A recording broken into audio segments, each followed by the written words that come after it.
అంటే ఎన్నో పార్టీలు వస్తున్నాయి అధికారంలోకి. అంటే ప్రతి 5 సంవత్సరాలకు ఒకసారి ఎలక్షన్స్ వస్తున్నాయి. ఏదో ఒక పార్టీ గెలుస్తుంది. గెలిచిన ఆ పార్టీ ఆ నాయకులు వాళ్ళు బాగుపడతారు తప్ప సామాన్య ప్రజలకు ఎలాంటి ఉపయోగం ఉందా? ఏమన్నా ఉందా? లేదు. అయితే అన్న మన సామాన్య ప్రజలకు నిజంగా మేలు జరగాలంటే అన్న ఒక ఐదు అంశాలను ప్రభుత్వం కనుక అమలు చేసినట్టయితే పేద ప్రజలకు సామాన్య ప్రజలకు స్వేచ్ఛగా ఆత్మగౌరవంతో జీవించేటువంటి అవకాశం ఉంటుంది. సో ముఖ్యంగా 5 ఏంటంటే అన్న విద్య, అంటే పేద విద్యార్థులకు నాణ్యమైన విద్యను ఉచితంగా అందించాలి. ఎందుకంటే మనకు ఎక్కువ డబ్బులు ఖర్చు అయ్యేది విద్య కోసమే. సెకండ్ వైద్యం, మనకు ఎక్కువ డబ్బులు ఖర్చు అయ్యేది విద్యా వైద్యం వీటిపైన. అంటే నాణ్యమైన విద్య మెరుగైన వైద్య సేవలను సామాన్య పేద ప్రజలకు ఉచితంగా అందించాలి, క్వాలిటీ ఉండాలి. సో మూడోదన్న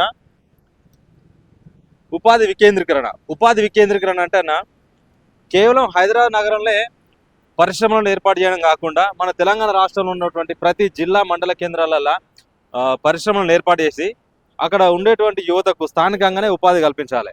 తద్వారా ఏమవుతాయంటే ఎక్కడిలోకి అక్కడ ఉపాధి లభిస్తుంది, పట్టణాలకు వలసలు తగ్గుతాయి, గ్రామీణ ఆర్థిక వ్యవస్థ అనేది బలోపేతం అవుతుంది. అవునా కదా? నాలుగోది ఏంటంటే సమన్యాయం.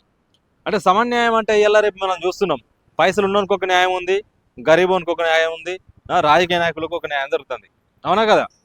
సో తప్పు చేస్తే ఎవరైనా మంచిది, అది పేదోడైనా లేకపోతే డబ్బున్నోడైనా అందరికీ ఒకే రకంగా చట్టం మాత్రమే న్యాయస్థానం ద్వారా శిక్షించాలి. అంతేగాని పేదోడు తప్పు చేస్తే కొంతమంది వ్యక్తులు కానీ లేకపోతే వ్యవస్థలు కానీ ప్రభుత్వం కానీ ఇలాంటి వాళ్ళు ఎవరు శిక్షించకుండా కేవలం పేదోడు గరీబోడు తప్పు చేస్తే కనుక ఏమన్నా నేరం చేస్తే న్యాయస్థానం ద్వారా మాత్రమే చట్ట ప్రకారం శిక్షింపబడాలి.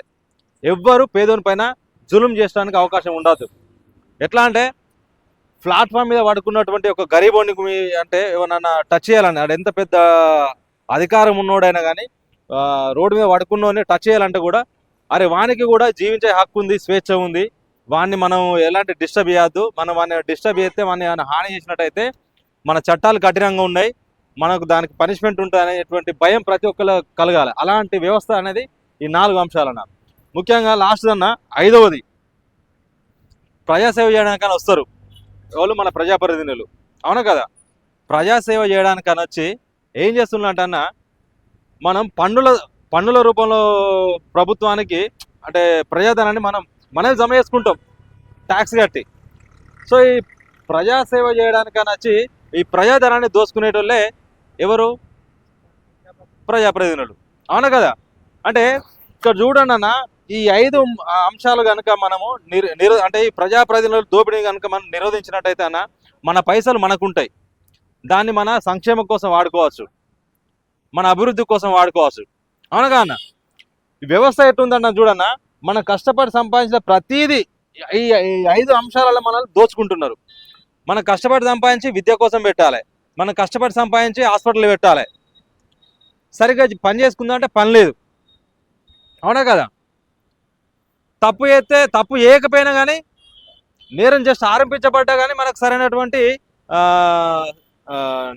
న్యాయంగా ముందుకోవడానికి సపోర్ట్ లేరు, సమన్యాయం లేదు. అవునా కదా?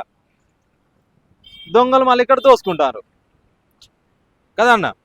సో అంటే అన్న ఒకటి ఏంటంటే మనందరం కలిసి ఎవరి ఇళ్ళల్లో వాళ్ళని కూర్చోకుండా ఖచ్చితంగా అన్న మనం సమాజంలో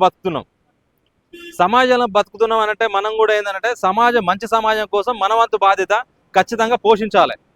అవునా కదా? ఎందుకంటే అన్న ఇప్పుడు మీకు తెలుసు భగత్ సింగ్, సుభాష్ చంద్రబోస్ వీళ్ళు ఇప్పుడు ఆ జమాలని, అప్పుడు సోషల్ మీడియా లేదు, అప్పుడు బ్రిటిష్ వాడి పరిపాలన, వాడు ఎవరైనా ఇక్కడ చంపిపడేసినా కూడా అడిగేటోళ్ళు లేడు. అలాంటి పరిస్థితులలోనే వీళ్ళు ప్రాణాలకు తెగించి స్వతంత్రం కావాలని చెప్పేసి మనకు స్వతంత్ర భారతదేశం కోసం వాళ్ళ ప్రాణాలను అర్పించినటువంటి మహనీయులు. అరే ఇప్పుడు మన స్వతంత్ర భారతదేశము, మనకు స్వేచ్ఛ ఉంది, మనకు హక్కులు ఉన్నాయి, మనకు ఇంత అన్యాయం జరిగితే మనం ప్రశ్నించకపోతే తప్పు కదా అన్న. సో ఖచ్చితంగా అన్న మనందరము ఈ 5 అంశాల వల్ల మీకు అర్థమైంది. కానీ 5 అంశాలతో మనకు మేలు జరుగుతా లేదా వీటిని అమలు చేసినట్టయితే? సో అన్న ఈ 5 అంశాలను అమలు చేసుకోవడానికి నేను ఒక్కరిని ప్రశ్నిస్తే నాతో కాదు, మనందరం. అంటే ఇప్పుడు నేనేం చేస్తుంటానని మన తెలంగాణ మొత్తం తిరిగి మనలాంటి వాళ్ళందరికీ తెలియజేస్తా. సో ఈ 5 అంశాలను ప్రభుత్వం కనుక మనం అంటే అమలు చేసేటట్టుగా వాళ్ళపైన మనం ప్రెజర్ తీసుకొస్తే వీటిని అమలు చేయడం ద్వారా మనం ఆర్థికంగా అవునా కదా మనం పైసలు మిగులుతాయి, మనం సంపాదించుకున్నటువంటి పైసలు మనకు మిగులుతాయి, మనకు స్వేచ్ఛ అంటే మన హక్కులకు భంగం వాటిల్లకుండా ఉంటే మనం స్వేచ్ఛగా ఆత్మగౌరవంతో జీవించేటువంటి అవకాశం ఉంటుంది.